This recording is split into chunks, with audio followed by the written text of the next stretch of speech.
고린도전서 11장. 내가 그리스도를 본받는 사람인 것과 같이 여러분은 나를 본받는 사람이 되십시오. 여러분이 나를 모든 면으로 기억하며 또 내가 여러분에게 전해준 대로 전통을 지키고 있으니 나는 여러분을 칭찬합니다.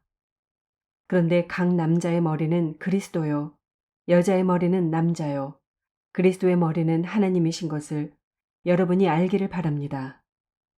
남자가 머리에 무엇을 쓰고 기도하거나 예언하는 것은 자기 머리를 부끄럽게 하는 것입니다. 그러나 여자가 머리에 무엇을 쓰지 않은 채로 기도하거나 예언하는 것은 자기 머리를 부끄럽게 하는 것입니다. 그것은 머리를 밀어버린 것과 꼭 마찬가지입니다. 여자가 머리에 아무것도 쓰지 않으려면 머리를 깎아야 합니다. 그러나 머리를 깎거나 미는 것이 여자에게 부끄러운 일이면 머리를 가려야 합니다. 그러나 남자는 하나님의 형상이요 하나님의 영광이니 머리를 가려서는 안 됩니다. 그러나 여자는 남자의 영광입니다. 남자가 여자에게서 난 것이 아니라 여자가 남자에게서 났습니다. 또 남자가 여자를 위하여 지으심을 받은 것이 아니라 여자가 남자를 위하여 지으심을 받았습니다. 그러므로 여자는 천사들 때문에 그 머리에 권위의 표를 지니고 있어야 합니다. 그러나 주님 안에서는 남자 없이 여자가 있지 않고 여자 없이 남자가 있지 않습니다. 여자가 남자에게서 난 것과 마찬가지로 남자도 여자의 몸에서 났습니다. 그리고 모든 것은 다 하나님에게서 났습니다. 여러분은 스스로 판단하여 보십시오. 여자가 머리에 아무것도 쓰지 않은 채로 하나님께 기도하는 것이 마땅한 일이겠습니까? 자연 그 자체가 여러분에게 가르쳐 주지 않습니까? 남자가 머리를 길게 하는 것은 그에게 불명예가 되지만 여자가 머리를 길게 하는 것은 그에게 영광이 되지 않습니까? 긴 머리카락은 그의 머리를 가려주는 구실을 하는 것입니다. 이 문제를 두고 논쟁을 벌이려고 생각하는 사람이 있을지는 모르나 그런 풍습은 우리에게도 없고 하나님의 교회에도 없습니다. 다음에 지시하려는 일에 대해서는 나는 여러분을 칭찬할 수 없습니다. 그것은 여러분이 모여서 하는 일이 유익이 되기보다는 오히려 해가 되기 때문입니다. 첫째로, 여러분이 교회에 모일 때 여러분 가운데 분열이 있다는 말이 들리는데 그것이 어느 정도는 사실이라고 믿습니다. 하기야 여러분 가운데서 바르게 사는 사람들이 환히 드러나려면 여러분 가운데 파당도 있어야 할 것입니다. 그렇지만 여러분이 분열되어 있으니 여러분이 한자리에 모여서 먹어도 그것은 주님의 만찬을 먹는 것이 아닙니다. 먹을 때 사람마다 제가끔 자기 저녁을 먼저 먹으므로 어떤 사람은 배가 고프고 어떤 사람은 술에 취합니다. 여러분에게 먹고 마실 칩이 없습니까? 그렇지 않으면 여러분이 하나님의 교회를 멸시하고 가난한 사람들을 부끄럽게 하려는 것입니까? 내가 여러분에게 무슨 말을 해야 하겠습니까? 여러분을 칭찬해야 하겠습니까? 이 점에서는 칭찬할 수 없습니다. 내가 여러분에게 전해준 것은 주님으로부터 전해받은 것입니다. 곧 주 예수께서 잡히시던 밤에 빵을 들어서 감사를 드리신 다음에 떼시고 말씀하셨습니다. 이것은 너희를 위하는 내 몸이다. 이것을 행하여 나를 기억하여라. 식후에 잔도 이와 같이 하시고서 말씀하셨습니다. 이 잔은 내 피로 세운 새 언약이다. 너희가 마실 때마다 이것을 행하여 나를 기억하여라.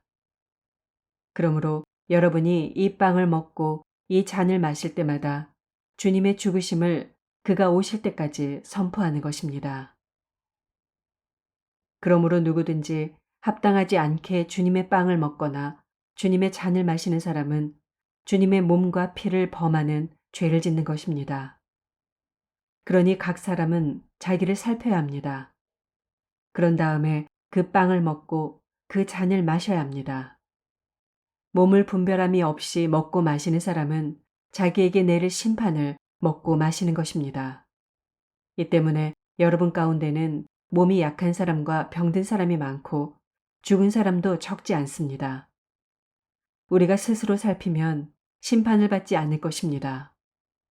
그런데 주님께서 우리를 심판하시고 징계하시는 것은 우리가 세상과 함께 정죄를 받지 않게 하시려는 것입니다. 그러므로 나의 형제자매 여러분, 여러분이 먹으려고 모일 때에는 서로 기다리십시오. 배가 고픈 사람은 집에서 먹어야 할 것입니다. 그것은 여러분이 모이는 일로 심판받는 일이 없도록 하려는 것입니다. 그 밖에 남은 문제들은 내가 가서 바로잡겠습니다.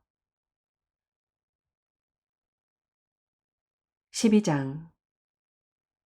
형제자매 여러분, 신령한 은사들에 대하여 여러분이 모르고 지내기를 나는 바라지 않습니다. 알다시피 여러분이 이방 사람일 때에는 여러분은 이리저리 끄는 대로 말 못하는 우상에게로 끌려다녔습니다. 그러므로 나는 여러분에게 알려드립니다.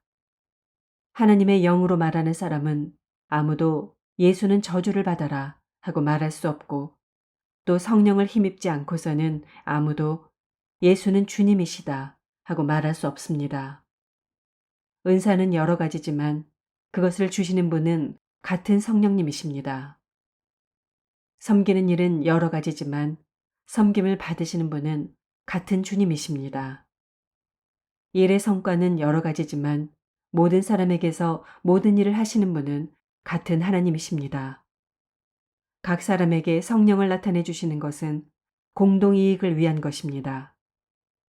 어떤 사람에게는 성령을 통하여 지혜의 말씀을 주시고 어떤 사람에게는 같은 성령을 따라 지식의 말씀을 주십니다. 어떤 사람에게는 같은 성령으로 믿음을 주시고 어떤 사람에게는 같은 성령으로 병 고치는 은사를 주십니다. 어떤 사람에게는 기적을 행하는 능력을 주시고 어떤 사람에게는 예언하는 은사를 주시고 어떤 사람에게는 영을 분별하는 은사를 주십니다. 어떤 사람에게는 여러 가지 방언을 말하는 은사를 주시고 어떤 사람에게는 그 방언을 통역하는 은사를 주십니다.